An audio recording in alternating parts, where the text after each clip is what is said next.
बताया देने वाले का नाम होता है दाता। बोलो, देने वाले का नाम और लेने वाले का नाम होता है पात्र। लेने और देने की व्यवस्था है, दाने की व्यवस्था है। अगर श्रावक की दायक दोष में बतलाया गया। दायक दोष का मतलब होता है जो देने वाला है वह शुद्ध नहीं है, अशुद्ध है। शुद्ध होने के लिए शुद्ध होता है, अशुद्धि को दूर करने के लिए शुद्ध होता। मान लो किसी श्रावक के घर पर चौका लगा था। बोलो, किसी श्रावक के घर पर, ये ध्यान देना शब्दों पर, क्या शब्द कहा? किसी श्रावक के घर पर। बोलो, किसी श्रावक के घर पर चौका लगा था। ध्यान देना शब्दों पर, तीसरी बार दोहरा रहा हूं। किसी श्रावक के घर पर चौका लगा था, इसका मतलब ये हो गया अर्थापत्ति न्यासी कि धर्मशाला में चौका नहीं लगता है। चौका की शोभा घर पे ही होती है, किराए के मकान में चौका नहीं होता है। चौका हमारे स्वयं के घर में होता है। घर में ही दान तीर्थ की उत्पत्ति घर में होती है। परंतु क्या करें, तमारो मकान खाली छे, मारो मकान भरू छे। बोलो, તમારો મકાન, જોરશે બોલો ગુજરાતીઓ, તમારો મકાન ખાલી છે, તમારો રૂમ ખાલી છે, મારો મકાન ભરો ભરો છે। कचरा है ना, कचरा फैला हुआ है, भैया ध्यान रख के चलना। ये सब भरा हुआ है, अटालम भरा हुआ है। आपका मकान खाली है तो आपके घर में क्या हम 2 दिन चौका कर लें ताकि कुछ भी ना करना पड़े, दूसरे आदमी आकर के यहाँ पर कार्य कर देंगे। परंतु घर में जब चौका लगता है तो जिम्मेदारी किसकी होती है? बताओ। घर में जब चौका लगता है तो जिम्मेदारी हमारी स्वयं की जिम्मेदारी होती है। जब हमारा घर पर चौका लगता है तो हमारी स्वयं की जिम्मेदारी होती है। दान तीर्थ की उत्पत्ति स्वयं के घर पर होती। और श्रावक आया, उसे मालूम नहीं था कि घर में क्या है, घर में चौका है। ऐसे समय तुरंत आया और नहा करके सीधा चौकी में आ जाए तो ऐसे व्यक्ति से आहार नहीं लिया। तुरंत जो नहा करके आया है ऐसा व्यक्ति आहार दान देने का पात्र नहीं है। अब कैसे पता चलेगा कि तुरंत नहा करके आया है? उसके बालों से पानी निकलता है, चेहरे से पानी, यहाँ से किनारे से पानी बह रहा है, गला उसका गीला है, हाथ पैर गीले हैं, जल्दी जल्दी शुद्धि, मन शुद्धि, वचन शुद्धि, काय शुद्धि, आर्य शुद्ध, हड़बड़ मचा रहा है। तुरंत नहा कर क्या कहीं आर थई ना जाए, पति ना जाए, है ना, इसीलिए वह तुरंत नहा क्या, तुरंत नहा के जो आया है ऐसा व्यक्ति भी आहार दान नहीं दे सकता है। कारण बाद में वो ही कह सकता है महाराज हम तो 12 बजे नहाने वाले हैं, वो तो आप आ गए इसलिए हमने 10 बजे नहा लिया, 10 बजे हमने स्नान कर लिया।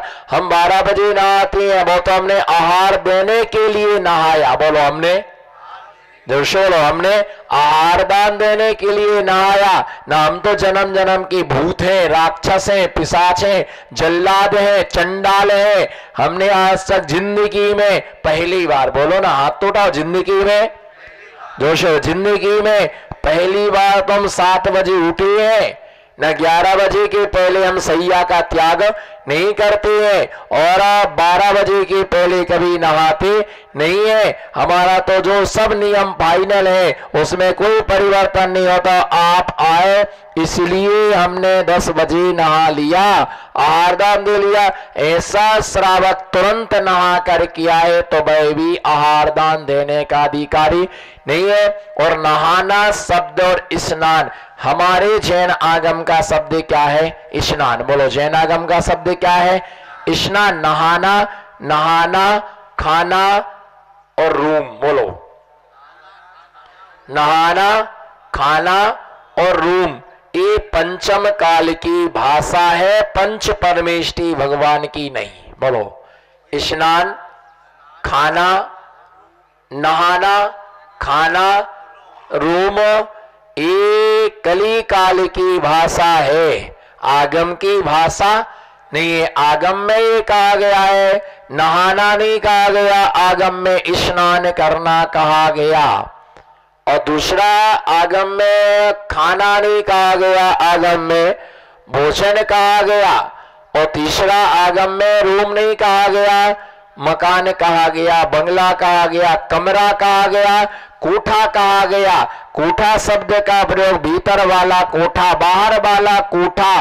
कोठा क्यों कहा? समूषण में जो सभा होती है उसमें भी मुनियों का कोठा, आरिकाओं का कोठा, देवों का कोठा, देवियों का कोठा, तो कोठा बोला जाता है। भैया ध्यान रख के चलना। स्नान शब्द जो है स्नान करने का मंत्र है, पर नहाने का कोई मंत्र नहीं होता है। स्नान का मतलब शुद्ध पानी के द्वारा होता है, थोड़े पानी के द्वारा होता है। स्नान में आप कुछ भी करो, तो इसलिए मंगल स्नान, बोलो मंगल। मंगल स्नान कब होता है? अंतिम स्नान मंगल स्नान। मंगल स्नान स्वयं नहीं किया जाता है, बोलो बोलो। मंगल स्नान दूसरे करते हैं। कौन? मांगलिक स्नान तीन समय होता है। एक वह जब किसी के लिए किसी की शादी होती है, तो कौन सा स्नान? मांगलिक स्नान।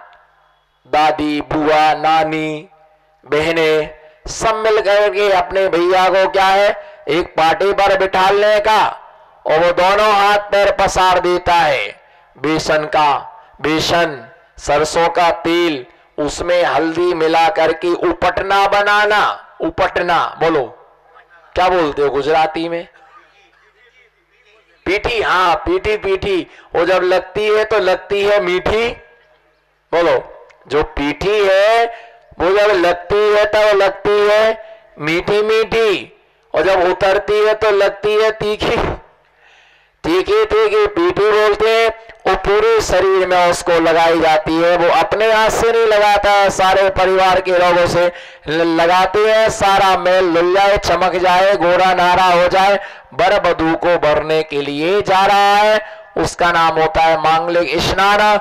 दूसरा जब कोई विधान होता है, कल्पद्रोम पंच परमे, कल्पद्रोम सिद्ध चक्र मंडल विधान, पंच कल्याणक, उस समय भी इंद्र प्रतिष्ठा के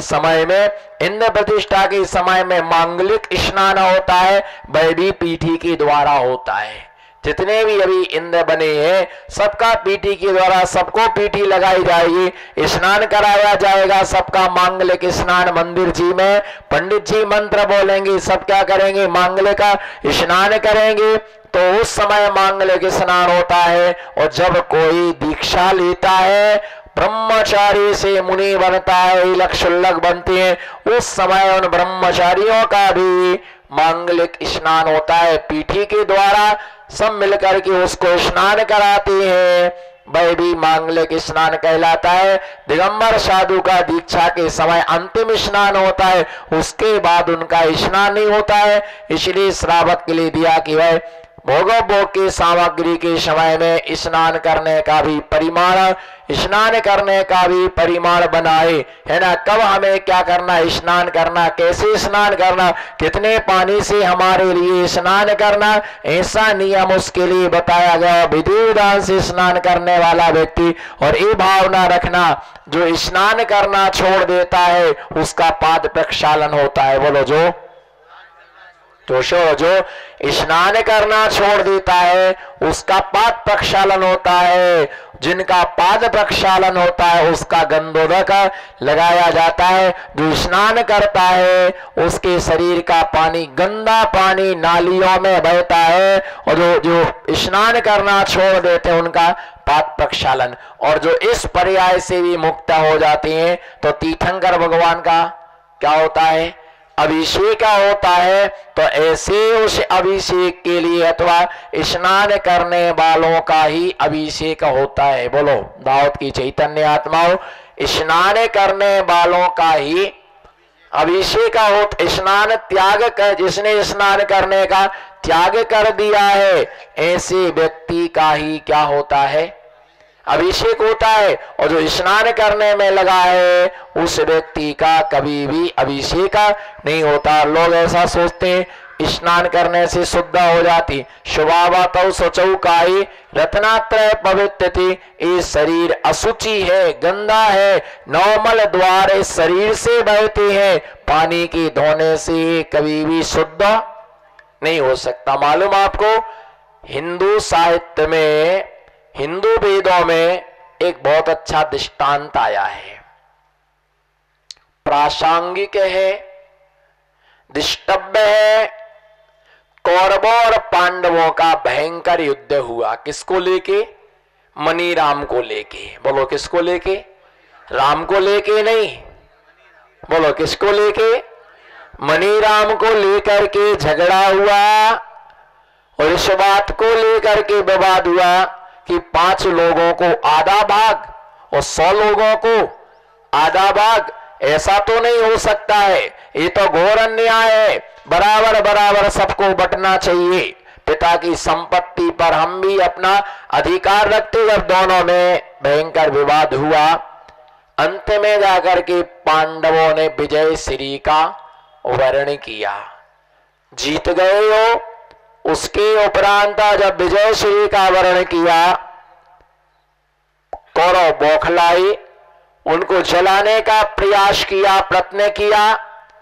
युद्ध होने के समाप्त हो जाने के बाद सर्वत्र शांति जब हो गई, तब अर्जुन बैठी हुई थी, भीम, पांडव, नकुल, सहदेव, श्री कृष्ण। तो श्री कृष्ण ने मालूम क्या कहा? उन्होंने कहा, अपन लोगों ने युद्ध किया, कितने सारे लोगों की मृत्यु हुई होगी, कितने सारे सैनिक मौत के मुख में समा गए, बाणों के द्वारा मारा गया, प्राणों को उन्होंने छोड़ दिया। अर्जुन से कहा, अपन सब एक बार चलते हैं और गंगा स्नान करके आते हैं।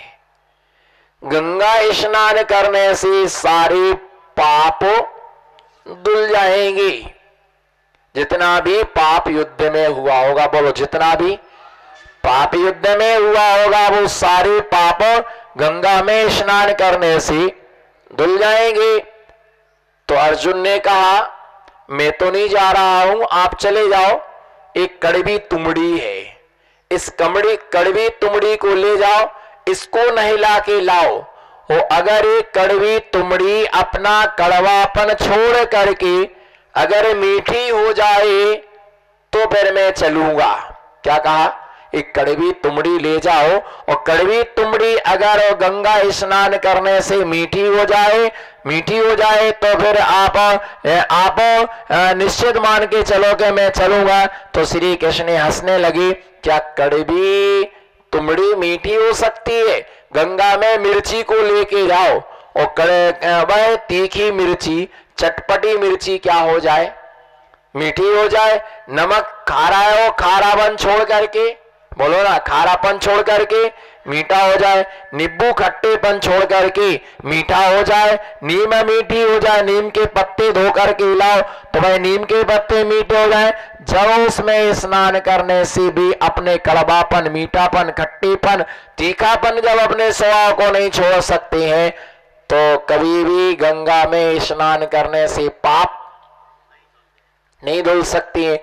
और गंगा स्नान से अगर पाप धुल जाए तो फिर अच्छा है। बोलो, गंगा स्नान करने से अगर, जोर से बोलो ना, गंगा स्नान करने से अगर पाप धुल जाए तो बहुत अच्छा है। दिन भर लूटो, साल भर पाप करो, हिंसा करो, झूठ बोलो, चोरी करो, डाका डालो, जितने पाप करना, शराब पियो, बीड़ी पियो, गुटखा खाओ, तंबाकू खाओ, कौन बोला आलू खाओ? आलू खाओ, प्याज खाओ, रात्रि में भोजन करो, आराम से ऐश करो, बढ़िया पिक्चर देखो, सू थयू, बढ़िया पिक्चर देखो, मजे से आराम से ऐसे रहने का अब तो मजा आ भी गया। बोलो मजा आ भी गया। बोलो जोर से बोलो, मजा। ऐसे मन की बात बोला करो महाराज, आड़ी ठाड़ी बात बोलते हो इसलिए तो लोग कम हो जाते प्रवचन में। आप हर रोज 2-4 नियम लागू करते हो, फलाना नहीं खाना, ढेकड़ा नहीं खाना, ये नहीं पहनना, वो नहीं पहनना, बाजार नहीं घूमना। भैया ऐसा बढ़िया है, गंगा स्नान करने से सारे पाप धुल जाते हैं। बिल्ली 100 चूहा खा के हचको गई, बिल्ली 100 चूहा खा के हचको गई। और ये जिंदगी भर पाप करो, गंगा में स्नान करो, सारे पाप धुल जाएंगे। मजा आ भी गया, बोलो मजा आ भी गया, मजा आ भी गया। और मजा जब जातो रे પછી, मजा जातो रे પછી सजा मरे, सजा मरे। नमो सिद्धार्थम। भैया ध्यान रख के चलना, तो कड़वी तुमड़ी मीठी नहीं हो सकती। दूसरी बात, गंगा स्नान करने से अगर पाप धुल जाए तो बहुत अच्छा है। मछलियों की सारे पाप धुल जाएंगे, क्योंकि वो, बोलो निरंजन भाई, मछलियों के सारे पाप धुल जाएंगे। मगर को तो मजा ही आ जाएगा। महामत्स्य का तो कहना ही क्या है, तंदुल मत्स्य का तो पूछो ही मत। जल का एक जीवों के विषय में तो विचार ही नहीं करना। सारे के सारे कटे जाए, मोक्ष जाए, सारे के सारे जीव जंतु, मेंढकों को मजा आ जाएगा, क्योंकि दिन भर उसी में क्या लगाती है। मछुआरों को मजा आ जाएगा, क्योंकि वो दिन भर पानी में डूबे रहते हैं, पानी में रहते हैं।